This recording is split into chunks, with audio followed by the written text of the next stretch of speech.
खेल और खेल परिसर, कोई भी खेल जहाँ पर वो खेला जाता है उसको खेल परिसर कहा जाता है। और सभी खेल के खेल परिसर का अलग अलग नाम होता है। जैसे क्रिकेट जहाँ पर खेला जाता है उसको पिच कहा जाता है, गोल्फ जहाँ पर खेला जाता है उसको कोर्स कहा जाता है, बेसबॉल जहाँ पर खेला जाता है उसको डायमंड कहा जाता है, इस तरह से। और ये क्वेश्चन एग्जाम में पूछा भी जाता है। और इस वीडियो में हम सभी खेल के खेल परिसर को ट्रिक से याद करवाएंगे। ऐसा इंटरेस्टिंग ट्रिक बताएंगे कि पूरा वीडियो देखने के बाद आपको हमेशा के लिए याद हो जाएगा कि किस खेल के खेल परिसर को क्या कहते हैं। तो ये वीडियो काफ़ी इंपॉर्टेंट होने वाला है, इसलिए अभी से इसको लाइक कर दीजिए। और जो लोग चैनल पर नए हैं वो सब्सक्राइब करके नोटिफिकेशन बेल को ऑन कर लेंगे ऐसे ही और वीडियो के लिए। तो आइए शुरू करते हैं। तो सबसे पहला है क्रिकेट। और क्रिकेट जहाँ पर खेला जाता है उसको पिच कहा जाता है। देखिए ये है क्रिकेट का पूरा ग्राउंड, और इस ग्राउंड के बीच में जो येलो कलर का पार्ट दिखाई दे रहा है इसी को पिच कहा जाता है, जिसके दोनों तरफ विकेट रहता है। आप यहाँ पर इसको ठीक से देख सकते हैं। ये जो विकेट का बीच वाला हिस्सा है इसी को पिच कहा जाता है, और इसकी लंबाई होता है 22 गज। ये क्वेश्चन भी पूछा जाता है कि विकेट के बीच की लंबाई कितना होता है या फिर क्रिकेट के पिच की लंबाई कितना होता है। तो ये होता है 22 गज और इसी को पिच कहा जाता है। और क्रिकेट जहाँ पर खेला जाता है उसको पिच कहा जाता है। इसको याद करने के लिए कोई ट्रिक का जरूरत नहीं पड़ना चाहिए, क्योंकि ये इतना फेमस गेम है कि आपके आसपास भी होता है, आप भी खेलते होंगे, और सभी को पता है कि क्रिकेट जहाँ पर खेला जाता है उसको पिच कहा जाता है। इसके बाद अगला है रग्बी। और रग्बी जहाँ पर खेला जाता है उसको पिच कहा जाता है। कैसे याद रहेगा? तो देखिए ये है रग्बी का पिच जहाँ पर रग्बी खेला जाता है। और ये कैसा दिखता है? तो ये बिल्कुल क्रिकेट के पिच जैसा दिखता है। क्रिकेट का जो पिच है वो भी कुछ इसी तरह का होता है, जिसके दोनों तरफ विकेट रहता है, और यहाँ पर भी दोनों तरफ विकेट जैसा कुछ दिया हुआ है। तो ये बिल्कुल क्रिकेट के पिच जैसा दिखता है। तो बस क्रिकेट से ही रिलेट करके याद रख लेंगे कि रग्बी जहाँ पर खेला जाता है वो क्रिकेट के पिच जैसा दिखता है, और रग्बी के खेल परिसर को भी पिच कहा जाता है।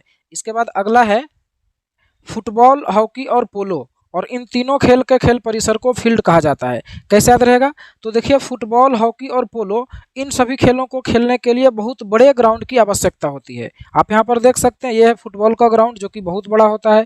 यह है पोलो का ग्राउंड जो घोड़ा पर बैठ के खेला जाता है, तो यहाँ पर भी बड़ा ग्राउंड रहता है। और यह है हॉकी का। तो इन तीनों खेल को खेलने के लिए बहुत बड़े ग्राउंड की आवश्यकता पड़ती है। और ग्राउंड जब बहुत बड़ा होता है तो उसको फील्ड कहा जाता है ना। तो आप ऐसे में याद रख सकते हैं कि फुटबॉल, हॉकी और पोलो, इन सभी के खेल परिसर को फील्ड कहा जाता है। इसके बाद अगला है निशानेबाजी और तीरंदाजी। और इन दोनों के खेल परिसर को रेंज कहा जाता है। कैसे याद रहेगा? तो देखिए निशानेबाजी और तीरंदाजी दोनों में निशाना लगाया जाता है। निशानेबाजी में बंदूक से और तीरंदाजी में तीर से निशाना लगाया जाता है। और निशाना जब लगाएंगे तो कोई रेंज में ही लगाएंगे, ऐसे ही कहीं भी नहीं मार देंगे। जैसे देखिए निशानेबाजी में इस तरह का रेंज बना होता है कि अगर आपका निशाना इस येलो कलर वाला पार्ट में लगता है तो आपका परफॉर्मेंस बहुत अच्छा कहा जाएगा। अगर इसके बाहर रेड कलर वाला में निशाना लगता है तो थोड़ा सा परफॉर्मेंस खराब होगा। अगर इसके बाहर लगता है तो और भी परफॉर्मेंस खराब होगा। इस तरह से एक रेंज बना होता है। और पुलिस भी जब चोर का पीछा करता है तो वो बोलता है कि तुम हमारे निशाने के रेंज में हो, रुक जाओ वरना मारे जाओगे। तो निशाना कभी भी लगाया जाता है तो कोई रेंज में लगाया जाता है। तो बस ऐसे ही आपको याद हो जाएगा कि निशानेबाजी और तीरंदाजी के खेल परिसर को रेंज कहा जाता है। इसके बाद अगला है मुक्केबाजी और स्केटिंग। और इन दोनों के खेल परिसर को रिंग कहा जाता है। कैसे याद रहेगा? तो देखिए मुक्केबाजी और स्केटिंग, ये दोनों खेल जहाँ पर खेला जाता है उसको रस्सी जैसा कोई चीज़ से इस तरह से राउंड कर दिया जाता है। यहाँ पर भी देखिए और यहाँ पर भी। यह है मुक्केबाजी का और यह है स्केटिंग का। तो ये जो राउंड किया हुआ है इसी को रिंग कहा जाता है। तो बस इसी से याद कर लेना है कि मुक्केबाजी और स्केटिंग जहाँ पर खेला जाता है उसको चारों तरफ से रिंग कर दिया जाता है ना। तो मुक्केबाजी और स्केटिंग के खेल परिसर को रिंग कहा जाता है। इसके बाद अगला है गोल्फ। और गोल्फ जहाँ पर खेला जाता है उसको कोर्स कहा जाता है। कैसे याद रहेगा? तो देखिए गोल्फ में साउंड आ रहा है गोल का, और गोल का मतलब होता है लक्ष्य। तो अगर कोई लक्ष्य को आपको प्राप्त करना है तो इसके लिए कोई ना कोई कोर्स करना पड़ता है। जैसे छोटा मोटा नौकरी भी आपको चाहिए तो मैट्रिक तक का कोर्स कंप्लीट करना पड़ता है। बड़ा जॉब चाहिए तो बड़ा कोर्स कंप्लीट करना पड़ता है। टेक्निकल लाइन में जाना है तो आपको टेक्निकल का कोई कोर्स कंप्लीट करना पड़ता है। तो बस आपको गोल्फ से गोल को रिलेट कर रहा है, और गोल प्राप्त करने के लिए आपको कोई ना कोई कोर्स करना पड़ता है। तो ऐसे में आप याद रख सकते हैं कि गोल्फ के खेल परिसर को कोर्स कहा जाता है।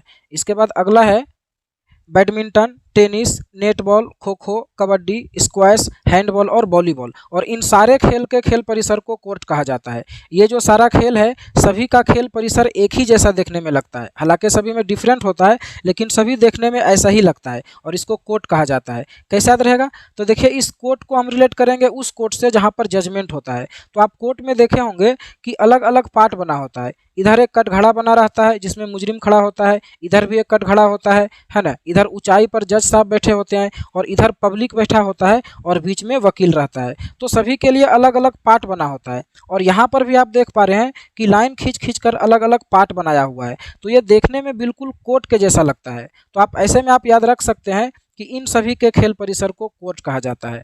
इसके बाद अगला है कर्लिंग और आइस हॉकी, और इन दोनों के खेल परिसर का नाम आप हमें कमेंट करके बताएंगे। हम देखना चाहते हैं कि कितने लोग बता पाते हैं। कर्लिंग और आइस हॉकी, इन दोनों के खेल परिसर का नाम एक ही है और वो नाम क्या है ये आप हमें कमेंट करके बताएंगे। इसके बाद अगला खेल है तैराकी यानी कि स्विमिंग, और इसके खेल परिसर को पूल कहा जाता है। तो ये तो बहुत आसानी से याद हो जाएगा क्योंकि तैराकी में क्या किया जाता है, पानी में तैरना पड़ता है और तैरने के लिए जहाँ पर पानी जमा किया जाता है इसको स्विमिंग पूल कहते हैं। तो स्विमिंग पूल में ही पूल वर्ड आ जाता है, तो इसी से आपको याद हो जाएगा कि तैराकी के खेल परिसर को पूल कहा जाता है। और वैसे भी कहीं पर भी जब पानी इकट्ठा किया जाता है तो उसको पूल ही कहा जाता है। अगर स्विमिंग के लिए किया गया तो उसको स्विमिंग पूल कहेंगे, है ना। तो तैराकी का खेल परिसर हो जाएगा पूल। इसके बाद अगला खेल है, इसके बाद अगला है एथलेटिक्स, और इसके खेल परिसर को ट्रैक कहा जाता है। कैसे याद रहेगा? तो देखिए ट्रैक का मतलब ही होता है रास्ता।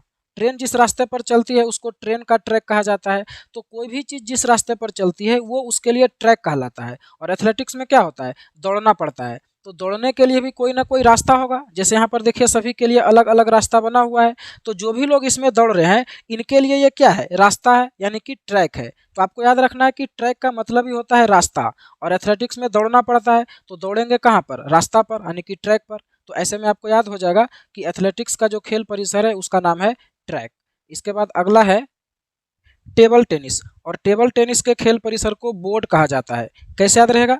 तो देखिए टेबल टेनिस जो खेल है ये टेबल के ऊपर में खेला जाता है, और टेबल का जो ये ऊपर वाला पार्ट है ये कैसा दिखता है, ये बोर्ड के जैसा दिखता है। जिस बोर्ड पर हम लोग पढ़ते और पढ़ाते हैं उस बोर्ड के जैसा ये ऊपर वाला पार्ट दिखता है, और इसी पर टेबल टेनिस खेला जाता है। तो इसी से रिलेट करके हम लोग याद कर लेंगे कि टेबल टेनिस जिस टेबल पर खेला जाता है उस टेबल का ऊपर वाला पार्ट बोर्ड के जैसा दिखाई देता है। तो टेबल टेनिस के खेल परिसर का नाम हो जाएगा बोर्ड। इसके अलावा एक तरीका से और याद रख सकते हैं, बोर्ड का मतलब क्या होता है, बड़े बड़े संस्थान को भी बोर्ड कहा जाता है, जैसे रेलवे बोर्ड होता है, एसएससी बोर्ड होता है ना। तो इन सभी बोर्ड का जो मीटिंग होता है वो कहाँ पर होता है, टेबल पर बैठ करके होता है। तो ऐसे में भी आप याद रख सकते हैं कि टेबल टेनिस का जो खेल परिसर है उसको बोर्ड कहा जाता है। इसके बाद अगला है बेसबॉल, और बेसबॉल जहाँ पर खेला जाता है उसको डायमंड कहा जाता है। कैसे याद रहेगा? तो देखिए बेसबॉल का जो ग्राउंड है इसका आकार ही डायमंड के जैसा होता है। आप यहाँ पर देख सकते हैं ये है बेसबॉल का ग्राउंड, और इसका देखिए आकार किस तरह का है, ये है ना, ये है बेसबॉल का ग्राउंड, और ये देखिए है डायमंड। तो आप देख सकते हैं कि दोनों का आकार मिलता जुलता है। तो बस इसी से याद कर लेना है कि बेसबॉल का जो ग्राउंड है उसका आकार डायमंड के जैसा होता है। तो बेसबॉल के खेल परिसर का नाम हो जाएगा डायमंड। इसके बाद अगला है जूडो, कराटा और ताइक्वांडो, और इन तीनों खेल के खेल परिसर को मैट कहा जाता है। कैसे याद रहेगा? तो देखिए ये सभी खेल जो है ऐसा खेल है जिसको देखने से लगता है कि दोनों प्लेयर एक दूसरे से लड़ाई कर रहे हैं और ज़मीन पर गिराने का प्रयास करते हैं, और सही में होता भी ऐसा है। तो ज़मीन पर जब लोग गिरेंगे तो चोट लग सकता है, इसीलिए क्या किया जाता है, नीचे में मैट बिछा दिया जाता है। मैट का मतलब होता है चटाई, है ना। तो आप ऐसे में याद रख सकते हैं कि जूडो, कराटा और ताइक्वांडो इन सभी के खेल परिसर को मैट कहा जाता है। इसके बाद अगला है साइकिलिंग, और साइकिलिंग के खेल परिसर को वेलोड्रोम कहा जाता है। कैसे याद रहेगा?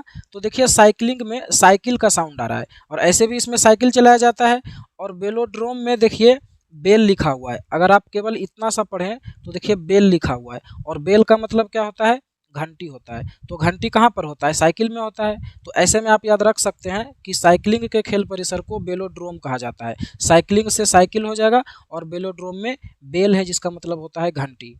इसके बाद अगला है घुड़सवारी, और घुड़सवारी के खेल परिसर का नाम है एरिना। कैसे याद रहेगा? तो देखिए पुराने ज़माने के जो राजा महाराजा होते थे उनको घुड़सवारी आता था, और उनके पास घोड़ा भी रहता था, क्योंकि घोड़ा से ही बहुत सा काम लिया जाता था। लड़ाई करने के लिए जाना है तो घोड़ा लेकर जाते थे, कहीं जाना है तो घोड़ा पर बैठ करके जाते थे, है ना। तो उन लोगों को घुड़सवारी आता था। लेकिन अभी के जो राजा महाराजा हैं या फिर अभी के जो लोग हैं उनको घुड़सवारी नहीं आता है। तो अगर अभी के लोगों को जाकर के आप पूछेंगे कि घुड़सवारी आता है तो क्या बोलेंगे? अरीना, अरीना भाई ना। तो अरीना से हो जाएगा एरीना। तो ऐसे में आप याद रख सकते हैं कि घुड़सवारी के खेल परिसर को एरीना कहा जाता है। नेक्स्ट है बाउलिंग। बाउलिंग एक खेल है और ये खेल जहाँ पर खेला जाता है उसको एली कहा जाता है। कैसे याद रहेगा? तो देखिए बाउलिंग में उली है, अगर बीच में देखें उली है ना, और यहाँ क्या है?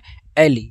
उली एली तो मिलता जुलता है। तो बस इसी से रिलेट करके याद कर लेना है कि बाउलिंग के खेल परिसर का नाम है एली।